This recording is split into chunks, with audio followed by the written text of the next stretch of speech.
Welcome to Boston Territory, ladies and gentlemen. Hope you all had a great Christmas. Hope you all got all the gifts you wanted from Santa Claus. And listen, I can't believe this, but I got something that I haven't replaced in the last almost 10 years. I can't even believe it. Like John Heyman likes to say, I finally got a new TV. I've had the same TV since I believe 2017, and it was working fine. It was, the newer TVs these days, they move so much quicker. Mine was a little sluggish, but, I was like, all right, it's still working though.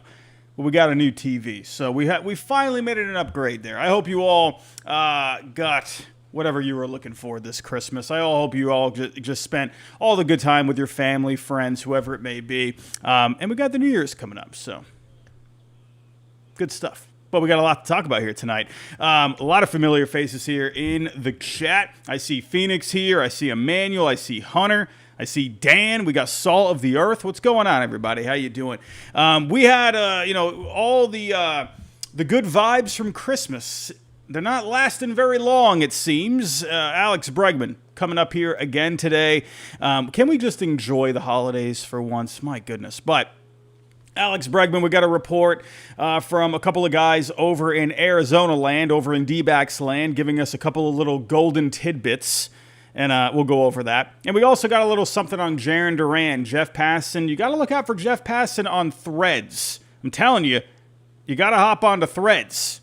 And go see what Jeff Passan says over there. He's sneaky over there. He's been talking a lot over the last couple of weeks over there. So, but he had something on Jarren Duran, what a trade would have to look like if the Red Sox were to move on from him. We've talked a lot about a possible Jarren Duran trade, but the fact that Passan is now touching on it, we got to go dive into that. And we're going to do a little mailbag here tonight, ladies and gentlemen. We got a little mailbag. So let's get to it here. All I ask, hit the like button for me. Subscribe if you are new. Let's listen to this from Dan Bickley of Arizona Sports.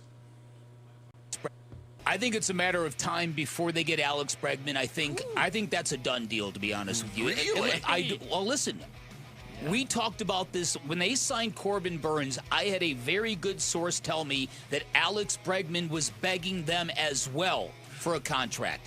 Alex Bregman wants to live in Arizona the same way Corbin Burns did, and he's about to give the Diamondbacks a discount to do so. He's going to be on this baseball team. It's just a matter, it's can they trade Ketel Marte beforehand? There's a weird game of chicken going on. Right. So I think Alex Bregman is going to be here regardless. What I need is a... Alrighty. So, my takeaway from that is he sounded extremely confident about that. He did put in there, though, if they can trade Ketel Marte beforehand. And there's been a lot of talk, I feel like, over the last couple of weeks when it comes to leverage on that situation. I'll get into that in a little bit here because I think people might be misinterpreting how the leverage could actually be played in that situation. I do think Bregman and Ketel Marte, are connected in this situation because, you're looking at the teams out there for a possible Ketel Marte trade. You had the Rays, but then they went and did all those moves. And one of the guys that was rumored to possibly go back to the Diamondbacks, Shane Baz, they moved him. So I'm not sure if the Rays would want to move any more pitching. And after the trade happened, they were talking about looking at the future, right? So I'm not sure if that's the route they would want to go. So I don't know if they're still in it. We've had the Mets pop up for Marte. Well, the Mets could do it if they wanted to. They definitely got some young pitching over there, right? The problem is where does Marte play? You just brought in Marcus Semien. Could you move Marte possibly over to third base? Could you move Beatty in a deal somewhere? The reason I'm bringing up Marte is because I do think he is connected with Bregman here because the Red Sox are a pretty obvious fit. They need someone in the infield, whether it's at second base or third base, right? So you could go either way in this situation. So that's why I think the Diamondbacks would need to move Marte because there is some leverage at play. Again, I'll go into a bit more detail on that in just a little bit. But you may be asking, who is Dan Bickley? Is this just some random guy that's talking about whatever out there? Well, he's been covering the Diamondbacks since 1998. He's worked both on the print side and online for the Arizona Republic and ArizonaCentral.com. Those are big outlets over there in Arizona. So, Bickley, this is a guy where he's been in the weeds out there in Arizona. So, no pun intended on that one. I think that's a guy that if you listen to those words, I think there's a little meat to it, at least. So, but we also had another one here from Gambo over from Arizona Sports as well. Let's go take a look at that. The Marte trade is one of the reasons why not a lot has happened with the Arizona Diamondbacks, because you don't know what you're going to get back from Marte. You don't want to go sign a closer and all of a sudden you get a closer back, or go sign another starting pitcher and then get a starting pitcher back. So it really depends on what they could get from Marte. To this point, they have not gotten a package that is deemed good enough to make a Ketel Marte trade. Is Bregman tied to Marte? 1,000%. 1,000%. The reason why I ask is because there was a report. It may have been Ken Rosenthal who said wrong. There was a scenario where they could both be here. No. So that's wrong. They can't happen. Can't happen. Okay. A potential Bregman signing, which, again, is a long shot. It's a long shot. Bregman opted out of $40 million. He opted out of $40 million. 80, actually, yeah. Yeah, 2 years at $80 million. He walked away from it. He wants 5 years and all this money, which is not in the wheelhouse of the Arizona Diamondbacks, so the numbers would have to come down. They have to get very creative. But you can't keep Marte, pay him his salary, and then sign Bregman and pay him his salary, and you've still got 4 guys making over $60 million that are going to start the season on the injured list and not be back until halfway through the year. All righty. I just saw such a funny comment in the chat. Who was this? I knew about Brock first. This guy looks like he makes a solid meatball. I was kind of thinking the same thing. I'm going to be honest with you. That's one of the funniest things I've read. I think I had to hold back my laughter while that clip was playing. But you might be asking, let me make sure I'm saying this name correctly. Dan Gambadoro. Everyone calls him Gambo. You might be asking, well, who's Gambo? Who the heck's this guy? Well, this is a guy that's also been covering the Diamondbacks for a long time, several years. He's broken several stories in the past. And a couple of years ago in the Dodgers clubhouse in the Diamondbacks clubhouse after they swept the Dodgers, he was in the clubhouse popping champagne with the guys in there. So that's a guy that's also been in the weeds. So I think both these guys, more so Gambo, he's definitely had more stories that he's broken. But I say when it comes to both of these, you got Bickley saying it's a done deal. You got Gambo saying it's a long shot, but it's possible. I think the answer is, like it always is, probably somewhere in the middle, right? I think you could even intertwine those, right? Because Bickley said it's a done deal if they could move Marte. Now, let's get back to the leverage part. I was talking about that just a second ago. I think a lot of it comes down to, well, first off, Bregman. What does Bregman want to do here? At the end of the day, it always comes down to what does the player want to do, right? Sure, we can look at Scott Boras and, look at everything he does out there to try and get the most money. But in the end, Boras works for Bregman. Bregman dictates where he wants to go depending on the teams that are interested out there, right? I think when it comes to the Red Sox, it's going to come down to, are they going to offer enough years, right? I truly believe, I could be wrong, that if offered the right contract, enough years, enough money, that Bregman would stay. I would like to believe that because, there were a lot of good things this past year. That's what I think. Maybe that's more of a, what do you call it? A hopeful statement. Maybe there's more hope there instead of fact, but I would like to think that, right? A team like the Red Sox, they're back into contention now, back in that competitive window. I still see a situation where Bregman would like to stay. However, if the Red Sox aren't going to go long enough on the years, then I could see him being like, well, hey, I really love my time in Boston, but I need a bigger deal. I need a longer deal. I got a family now. I want to start settling down. I want to have something that's going to be home for the next 5 to 6 years instead of, maybe 2 or 3. Or the Red Sox, you go back to last year. They gave him a 3-year deal. Yes, high AAV. He's not going to get that same AAV for a longer deal. Everyone always talks about, oh, he's walking away from $40 million. Well, he's walking away from $40 million for the 3-year deal, but it was pretty much a 1-year deal because of the opt-outs. He is not going to get $40 million over a 6-year deal. No, that's going to go down more so, probably around to that $30 million range. But this is where the Marte situation comes into play. Let's talk about the leverage. Now, Gambo said they would need to move Marte beforehand. I've seen people out there say, well, maybe the Red Sox, or if the Dbacks were to sign Bregman, man, that is going to be a punch in the gut to the Red Sox because, they're going to have all the leverage there. Well, I saw people talking about that when the Dbacks rumor came out. And I'm thinking to myself, well, I mean, the Red Sox, yes, you would like to have him back. And yes, you would like to make a move for Marte. But there's other avenues out there. There's other things that you can do, like Bo Bichette or Brendan Donovan, right?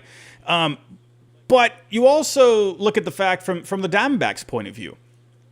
If the payroll is a real thing and they need to move some payroll, especially a longer-term contract like Marte, sure, it is a team-friendly deal, but, you're locked into something long-term. So I think the D-backs, if the payroll is something where they need to keep it at a set mark, then you probably want to move Marte beforehand, unless you can get creative for Bregman. If you can figure out a way to give him some kind of a contract where you can fit both Bregman and Marte, then maybe you could do it. But then you also look at Ketel Marte's no trade clause, right? And this is a situation where if they do sign Bregman, let's say they figure it out, but and they think to themselves, okay, well, at some point we can move Marte down the road. Well, once his 10-5 rights kick in, his no trade clause kicks in, well, that's going to be really hard to move him, or it could be hard to move him at that point. You never know what can happen with those no trade clauses, right? Because he's going to have the 10-5 rights. So, a lot of people saying, well, okay, well, the D-backs, they're going to have all the leverage in the world if they sign Bregman.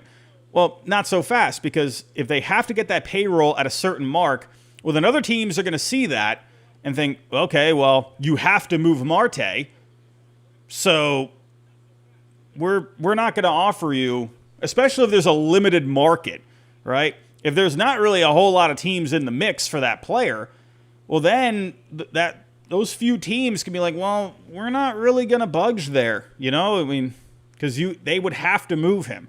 If they're in a spot where they have Bregman now, then they would have to move him if money is a thing. But then getting back to the Red Sox, they can just simply say, well, all right, well, we can go talk to Bichette. We can go talk to the Cardinals about a trade for the third time, maybe Brendan Donovan. So I truly don't think, even if the Diamondbacks did sign Bregman before Marte, I don't think they would really have all this leverage that people are talking about if they have to move Marte, which it seems like they do. So if he had a bigger market, if you had more teams involved, let's say you got 5 to 8 teams. So, okay, then you're getting into a bidding war at that point. But really with the Red Sox, I think personally, they wouldn't want to just bid against themselves. So that's why the Bregman thing is interesting. Like he said, or like in one of these clips, they said it's like you're playing a game of chicken. I think that's what the Red Sox are doing. I think the Red Sox feel like they don't need to give up as much as the Diamondbacks are looking for because, again, if money is an issue, then they have to move him if they want to sign Bregman. So, and that's why the Red Sox are like, okay, well, if the only way that you sign Bregman is moving Marte, well, then we can wait on Bregman too. So like the Red Sox, I think, while it may be frustrating from our end because we want to see the moves, I think the front office is just sitting back and waiting for someone to blink. That's kind of where I'm at. You're playing this weird game where you're waiting for someone to do something. You're waiting for some kind of a domino to fall. So that's where I wonder Boris got involved and the Blue Jays saying, hey, well, maybe the Blue Jays here. And who knows? Maybe the Blue Jays, if the Red Sox and the Diamondbacks are going to have this staring contest, maybe a team like the Blue Jays can swoop in and maybe get Bregman, So it's like it's this weird thing. It's interesting. Talking about Ken Rosenthal the other day. On Fair Territory, saying that the Diamondbacks want young pitching back. Well, remember what I said right after the winter meetings. Remember what I said. That the Diamondbacks, I was told from a very trusted source that has really helped me out with a lot of scoopy scoops over the last 3 years. They said that source told me that the Diamondbacks, they had their eyes on some top pitching prospects with the Red Sox. I'm not going to name exactly who. You probably have a good idea already. But again, getting back to the Red Sox, if they feel like they don't need to, give up a strong package because of the Dbacks situation, supposedly with the payroll, then the Red Sox probably are like, all right, well, if you got to move Marte to sign Alex, well then, okay, well, we're not going to give you Tolley. We're not going to give you Early. Maybe Brian Bayo. And maybe that's a connection in this whole thing. Remember, we got a report not too long ago that the Red Sox were quietly shopping Brian Bayo. Maybe the Red Sox are offering Bayo and some other guys back to the D-backs. And maybe the D-backs, they want more upside. With Bayo, I think he's more floor at this point. I think he's a solid mid-rotation guy. So that's kind of where I'm at. So I don't know, man. Like, I just think there's this weird holding pattern going on, and I'm wondering who is going to budge first.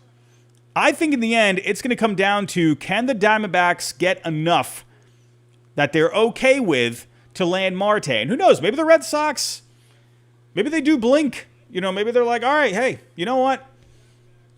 You can have Alex. We love Alex, but you can have him. Here's what we'll offer you. Maybe they end up coming up with an offer. They set a deadline, and that's it. So I don't know. It's interesting. Or could the Red Sox just call Bregman and say, listen, we know the Diamondbacks are interested. We know the Blue Jays, they've made some calls. The Cubs have supposedly had a Zoom call with them. Maybe that's another team that could swoop in here. Maybe the Cubs. I don't know. That's where I get back to Bregman. Well, I'll get back to that part in a second. But that's where maybe the Red Sox, they say, all right, you know what? The D-backs, they're not going to budge. Or we're not going to get the D-backs to budge on Marte. Let's just go bring Bregman back here. Because if that is a thing over there with the payroll, then the obvious destination is for the Red Sox to just go to Bregman and say, hey, we'd love to have you back, but this is as far as we can go on a contract. Maybe they offer him like 4 years with a couple of options. But based on the Pete Alonso supposed contract offer, maybe they offer 3 years with like 2 or 3 options or something like that. I'm not sure. That's where I wonder if, I don't know, could the D-backs hold out and maybe another team could get involved for Marte? Again, we mentioned the Mets earlier, but their infield's kind of full at this point unless they can move someone.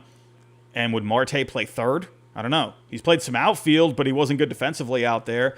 Could a team like the Reds get involved? Could Tampa change their mind and be like, hey, you know what? We like Marte. We'll give you Pepio and a whole bunch of other guys. We don't care about our pitching. I don't know. That's what I mean. I'm not sure what the market is. The Reds, I think they could use another bat. They got some young pitching over there. You got guys like Abbott, Lodolo. So I don't know. The Blue Jays, that seems like a good fit on paper.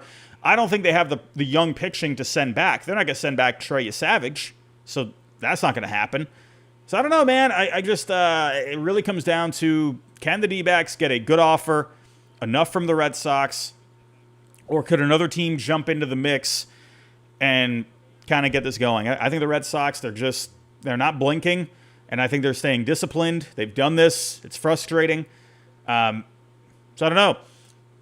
I wonder if the ultimate play here is if the Red Sox just go to Bregman and say, look, the D-backs, they're stuck with their payroll. They're whatever is going on there. Ken Kendrick doesn't want to go over a certain line. And, maybe they just give him a deal. They just figure something out. Or maybe the Red Sox just walk away from all of it. Could that be a possibility? If Bregman is the number one priority, maybe they're just trying to wait him out.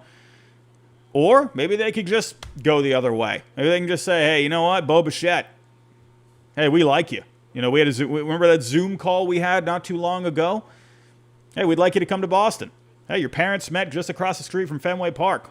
We like your right-handed bat. You've been killing us for years, man. How about come to Boston? Maybe the Red Sox just walk away from both Bregman and Marte, and they say, hey, you know what? We got an offseason to take care of. Let's just go do that.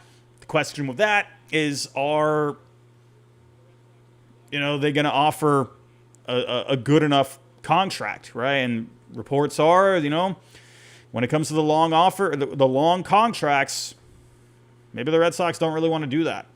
I don't know, but then you look at Bichette too, and what's the market for him? That's why I think there's this weird holding pattern going on with everything, and I think you're waiting for a domino. Could someone like Kyle Tucker be that domino, where his market seems pretty limited too? Blue Jays, Dodgers, what's going on there? I mean, Bichette, getting back to him, what's his market? He came out recently saying, hey, all right, I'm willing to play second base now. Well, is that a tactic from Boris? Say, all right, hey, we're going to try and expand this market a little bit. Shortstop's not really working out. Looks like you're going to have to be a second baseman. So I don't know, maybe some other teams got in the mix. But, could Tucker just go, I don't know, do the Blue Jays, I mean, let's say they all of a sudden come up with a big offer for Tucker. Maybe they get that done. And then Bichette, depending on what his market is, maybe the Red Sox, they don't want to play this game anymore, and they just say, all right, let's get Bo. I don't know, man. It's weird. I'm not really sure what the answer is. I know this has been a long-winded kind of an answer here. There's a lot of things at play, but that's kind of what it is right now. There's a lot of strategy going on here. I feel like I probably missed a good point there. I think it's teams really just putting pressure on each other. I think there's a game being played here. I think the good old game of chicken. We'll see what ends up happening. But we played those clips. Again, Bickley, he sounded pretty confident with it. And then Gambo saying it's a long shot. So, I don't know. I think everyone's just looking for some kind of an answer. I've been told over the last couple of weeks, it's been kind of hot and cold.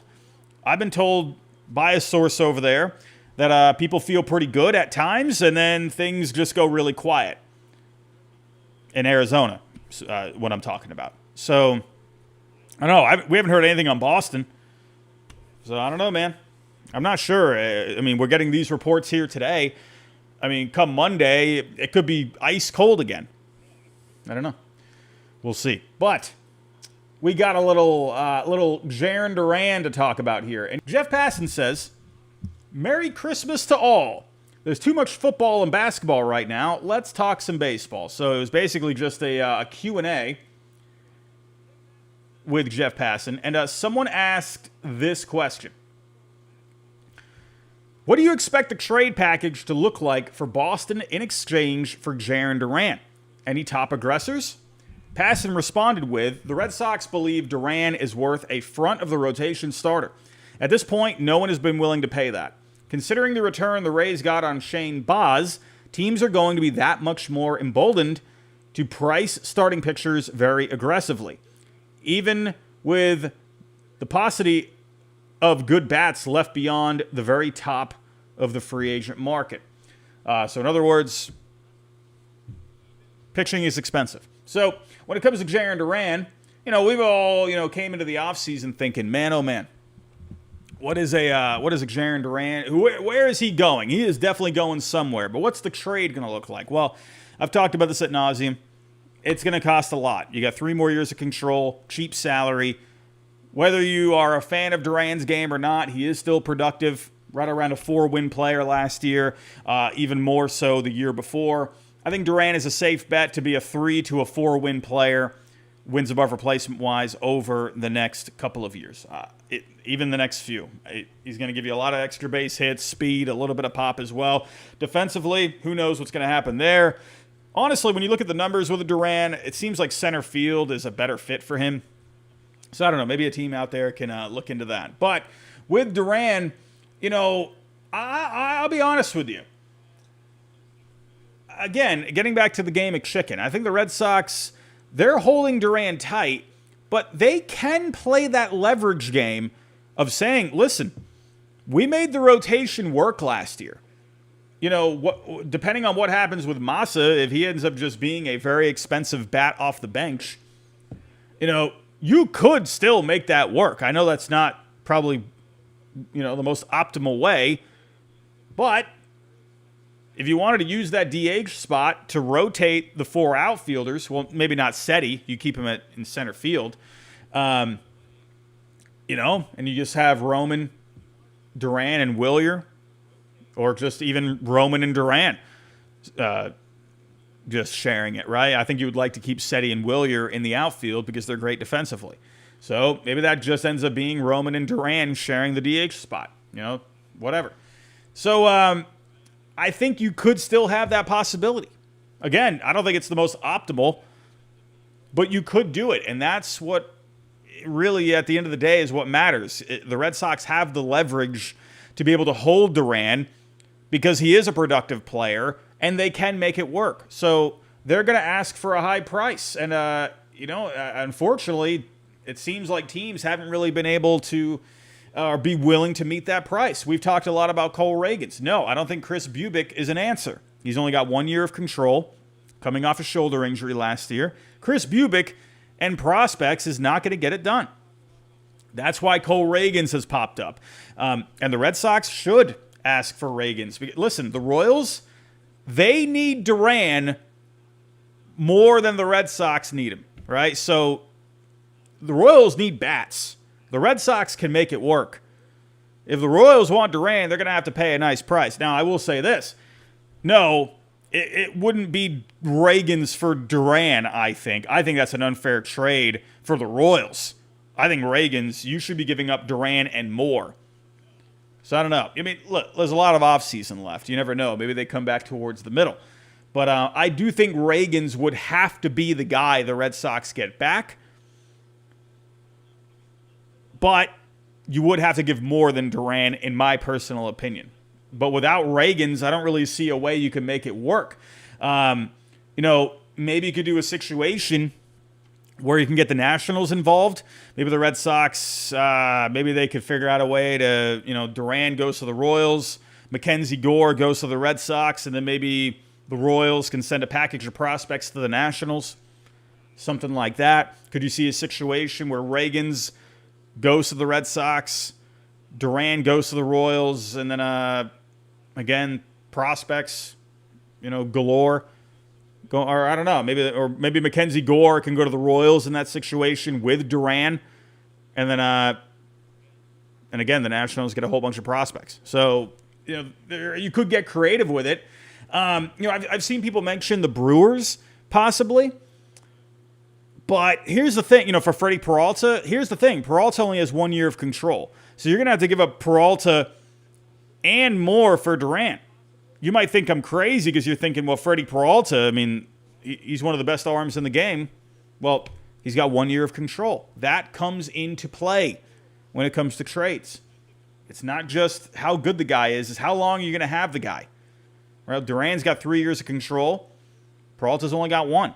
So when it comes to the economics, that matters. So realistically, value-wise, not based off of talent, value, years of control, performance, salary, all that mixed together, you'd have to give up more than Peralta to get Duran. You might think I'm crazy. You might be unsubscribing for me as we speak, but that's just the name of the game. So I don't think Peralta's really a possibility. Maybe unless they did something else, you know, I don't know. It's gonna be interesting. I'm gonna wait on the Royals. I'm also gonna keep an eye out for the Reds. I've been talking about the Reds for Duran for a while now. They got pitching. And remember Hunter Green? That was a name very early that where people were thinking, oh man, could Hunter Green be a trade chip? Seems like the Reds have kind of, they put some ice on that. I don't know, but who knows? Maybe things happen. Maybe things change. But we'll keep our eye on that. Let's get to the mailbag, shall we? Let's get to the mailbag. One more segment for tonight. From Pedroia Enjoyer. With all the depth starters and new acquisitions, do you think Breslow thinks we already have our high leverage lefty for the pen? Or do we need another one? And also, who do you want? Now, I'm going to say this. I've been speculating about this. I wonder if a lefty for the pen, I wonder if it comes in-house. You know, I'm looking at guys like Kyle Harrison. I'm even looking at someone like Patrick Sandoval. I mean, listen. You know, because you look at all these guys that have already come off the board. Someone like a Caleb Tealbar. You know, he came off the board not too long ago. I was thinking that could be a guy. And then let's go to the free agents here. Let's go to the relievers that are available. And so Justin Wilson, he's still out there. So I'm wondering what's going on there. You do got Danny Colome. He has a good track record. So maybe that could be an option. Maybe Andrew Chafin. Could this finally be the time that Andrew Chafin comes to Boston? Good veteran lefty there. But the Red Sox, they want more swing and miss. Chafin, I don't know. Not really a whole lot of strikeouts. He also walks a lot of guys, so I'm not sure if the Red Sox would want him. But that's where I kind of wonder if the Red Sox are really focused on stuff. Could they lean towards Kyle Harrison or maybe Patrick Sandoval within the organization? You got some other lefties as well. Looking at their depth chart here. I don't know. I mean, Tolley or Early, they're not going to be guys. Jake Bennett, I think they want to mold him more as a starter. Who knows? Maybe they could put him in the bullpen at first. Maybe. You know, I'm wondering if it's going to come in-house. You know, Kyle Harrison, that's a guy with good stuff. Could he be better for the bullpen? I don't know. I think they would like to give him a chance at starting. But, I mean, you got a lot of starters ahead of him right now. So if you really wanted to utilize Kyle Harrison's stuff, could being a lefty out of the bullpen be a good role for him? I mean, you got Moran there, but I'm just wondering what they're going to do there. I'll look out for Danny Colome. Maybe they can do some kind of a trade out there for someone we're not quite thinking about. A part of me is intrigued going in-house with someone. I always love the idea of getting creative. Maybe you could do something like that. From Alex, I haven't seen much interest in Eugenio Suarez for the Red Sox. Suarez is the biggest power bat on the free agent market, and power is the Red Sox' biggest need. He also plays third. I'd rather have Bregman, but Suarez feels like an underrated second choice. Well, I do believe he is an option. However, defensively, he's going to be a downgrade from Bregman. And yes, there is a lot of power there, but there's also a lot of strikeouts. He's not going to walk a whole lot. I think the Red Sox see the power and think, okay, you know, maybe we could do that for, you know, a year or two. You know, if worst comes to worst, I wouldn't be surprised. If all the other options came off the board and they were just standing there, you know, thinking, what the heck do we do? And Suarez is still there. I wouldn't be surprised if that ended up becoming an option. The power would be exciting, but there's just a lot of strikeouts. And that can, you know, yes, strikeouts, they are more accepted in today's game. But in my personal opinion, I just feel like they can end rallies a little too much. That's just the way. And the defense at third base, I'm not really a big fan. But could he be a possibility? Sure. From Phoenix. Let's go. I think Phoenix is still in the chat. Phoenix, are you still here? He probably is. But he says here, given the Sox current payroll now over $240 million, how are they going to get creative when it comes to bringing Bregman back or another bat at this point? Do you think it's possible the Red Sox put a package together with pitching to move Massa? Answering the first part, you are right. I mean, they're over that 240 mark, and we've seen reports where the Red Sox going to go when it comes to the payroll. I don't know. We've seen reports, maybe not as much as we would like to see. So that it's kind of interesting with Bregman. Again, getting back to the game of chicken. You know, it's kind of like if the D-backs can't bring him in unless they move Marte, but that's also probably being annoying for them because teams see their possible situation with the payroll and they're not willing to give more. And so if the D-backs or the Red Sox were to bring him in, it feels like both teams would have to get creative in their own ways. It's where I wonder with the Blue Jays. I think the Blue Jays would rather have Kyle Tucker or keep their homegrown guy in Bo Bichette, but Bregman could be a possibility. I do think the Blue Jays are a legitimate dark horse for Bregman. But then again, I also wonder from a personal matter. Bregman, he has family in New Mexico. You know, obviously Arizona. You know, he has an off-season home there. Would he want to play in Toronto? I don't know. You know, I know Boston's far away from there too, but a part of me feels like the idea of moving to Arizona is very tempting for him, just from a personal point of view. Hey, when you got an off-season home there already, you got family in New Mexico, I think he has a baseball program as well. Then I think there is a lot of allure to Arizona for him. And also, what who was it? Was it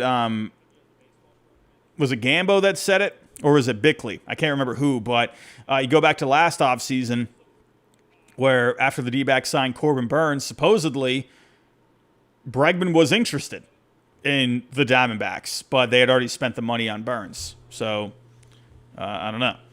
But I think either way, you're going to have to get creative, whether you're Arizona or Boston for Bregman. I don't think the Red Sox need to get creative, but they probably would want to. I don't know. I'm sure there's going to be deferred money either way, wherever he ends up going. But you ask here, do you think it's possible the Red Sox put a package together with pitching to move Massa? That's interesting. Here's the thing. The Red Sox have already given up a few of their depth guys already. Fitz, Dobbins, both going to the Cardinals. And then who was the other guy? They moved Brandon Clark, right? So, you know, they do have, I think, you know, maybe they could move one more, but, I mean, you're not going to pair Tolley or Early with Massa. I think they would probably rather just eat money instead of giving up more prospects. Because you got to think from a leverage point of view, the Red Sox are probably a more flexible team without Massa in the fold. So the Red Sox, they're probably thinking, well, we don't want to have to include prospects because that's where teams are going to be like, oh, well, you want to move him, so you're going to have to give us this guy with cash. So I don't know if the Red Sox would want to do that. That's why he's tough to move. Corbin Owens, how you doing, my friend? Is Alex Bregman still the most probable option for Boston? I do think he is still at the top of the list. That's what I think. But I think the Red Sox, they don't want to bid against themselves. And I think they're trying to wait this out. I do think he is the number one option, but they have fallback options. I think they could turn to Bichette. I think they could turn to the Cardinals for Donovan. We'll see. From, what is this one? Sox and C's. Does Alex Bregman move the needle for you? Or would it just get Boston back to the baseline? I mean, yeah, you'd have to bring in Bregman and more, you know? I mean, well, hold on. Let me backtrack there for a second. I think with the addition of Wilson Contreras, that really helps. So Bregman, if you brought him back, I think you are a little bit better than last year with Wilson Contreras and Sonny Gray. I do think that. And then if Casas can come back at some point and he can get back to the power that he was bringing you a couple of years ago, you know, second half, then yeah, I think the Red Sox are a better team. But you need Bregman, Bichette, or Marte. You need one of those guys to keep you around that 90-win range. I think if you bring Bregman, Bo, or Marte in, I think you're a team, especially with progression, a full season from Roman Anthony, if Marcelo Meyer can get himself right. I do think the Red Sox, they have the potential to be a 90 to a 95 win team if one of those three guys are back. I love this question. What is your best Red Sox-related Christmas gift you have ever received? I would say I remember after 2004. That was a great Christmas when it came to Red Sox gifts because they just won the World Series. I'm sure a lot of people out there got a lot, especially the younger kids out there, like myself. I was in high school at the time, where you got a lot of Red Sox World Series merchandise. I had this. It was a hoodie. I loved this hoodie. I wore it all the time. In Florida, it doesn't really get cold very often. In the winters, it would. But I got the hoodie. I loved it. It was like a blue hoodie. Had the World Series logo on there. I loved it. But I just never really got to wear it. I did get the World Series shirt, like that basic one. I think eventually it just wore out. I don't know what happened to it. But I do remember getting the World Series DVD. I watched that a lot. But I will say the best ever Red Sox gift that I've ever gotten, it didn't come on Christmas. It came on my 15th birthday. It is my necklace here. It's just a gold necklace. I don't know what carat it is, but it's just the Red Sox logo. I've had this around my neck for the last 20 years. I've had to take it off for baseball games and stuff like that because the umpires would make you weren't allowed to wear jewelry and whatnot. That was the only time I ever took it off. I've worn it for 20 years though, besides those times. So that's the best gift I ever got on my 15th birthday. Let's do a couple more here. Misty Moo, who do you think has the biggest breakout potential this year? Roman, Wilyer, Meyer, or maybe one of the young pitchers? I know it's kind of an easy answer, but I do think Roman is going to be a monster. I really do think that. You just saw it. I'm sure teams are going to make adjustments to him. He's going to have. I do think growing pains are going to happen with Roman. I'm sure at some points this year we'll see him get into some slumps and whatnot. But you know what? I'm actually very curious about Wilyer. I think you could say he was looking like a breakout candidate, but then he started slowing down. Around that, he had that very hot start. He was looking really good in the first couple of months, and then he started slowing down. Then he got hurt.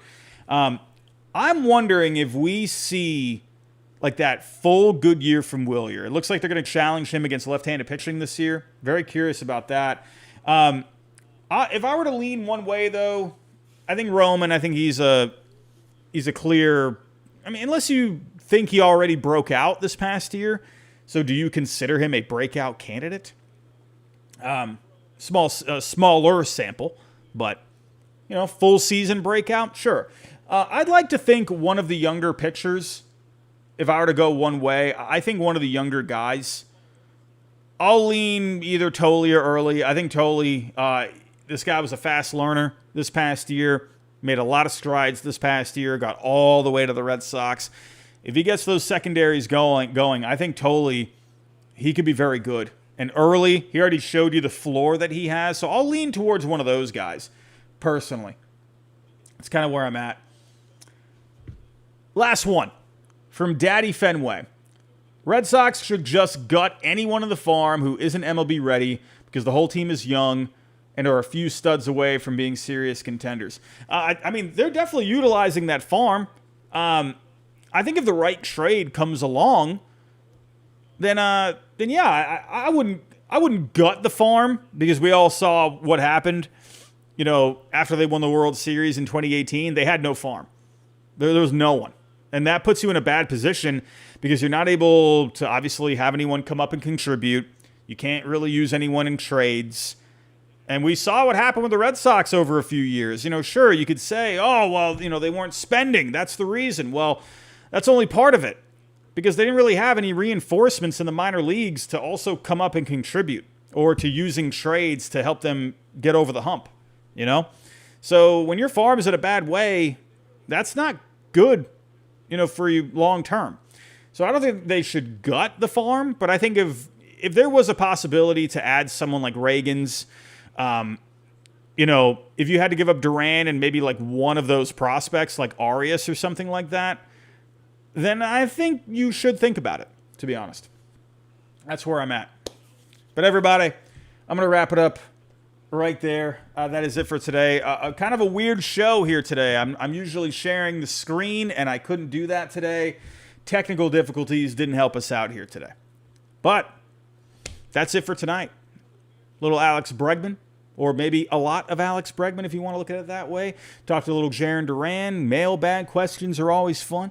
But hey, if anything happens over the weekend, I'll be here. I'm checking my phone nonstop. I'm waiting for something. I don't know. Every time I post something where I feel like I'm getting that itch, or I got like this funny feeling, I'll always post something. It's happened so many times. Anytime I post something where I'm like, man, really need the Red Sox to make a move, something happens every single time. I don't have that feeling yet. I feel like maybe we're getting there. Maybe a couple of days. I don't have that funny feeling yet. Maybe. Keep an eye out. We'll see. But you got the New Year's and everything. I do think teams, they tend to lay a bit more on the low side when it comes to these times because you got agents and everything traveling. So, I don't know. Maybe we see something here in the next few days before, New Year's and whatnot. We'll see. Also, there is an announcement coming up. Actually, I've got a couple of announcements coming up. Do stay tuned for one of those announcements. I think, I'll go ahead and announce this one. I am going to be at Fenway Fest this year. And what is that, in a couple of weeks? We got credentialed for Fenway Fest. I can't even believe it. We got credentialed for it. I'm pretty excited about that. Like, not just to be able to go to Fenway Fest, but to also participate, with the media there. Yeah, I'm pretty excited about that. Yeah, really cool opportunity. I'm very happy about that. But if you do see me at Fenway Fest, please say hello. I promise you, I'll say hello back. I'm not one of those guys where, like, oh wow, I wonder if he would speak to me, or people, they get weird about, like, for example, there's one big YouTuber I follow. His name's Eric Bugenhagen. The guy is huge. He's like massive. He used to be in the WWE. I see him at the gym all the time. And, I'm always like, I don't want to bug him during his workout, but he's really like a nice guy. And so, like, if you ever, if I ever see him, I know it's not a big deal to go say hi, but please say hi if you see me. Don't think I'm not going to, like, blow you off or something. So if you do see me, please wave or whatever. Come up and say, hey, what's going on? Anyway, I'll be there. So I'm excited for that. That should be a fun time. Haven't been to Boston in the winter in quite a long time. Hopefully it snows. I haven't seen snow in a while. Hopefully. Phoenix, I probably will wear the beanie. Because it's going to be cold. Listen, I gotta keep my big old ears warm. All right, you gotta keep them warm. But I'm out of here, everybody. I'm out of here. Go enjoy the rest of your Friday. If anything happens this weekend, I'll be here. But until then, I'll talk to you next time.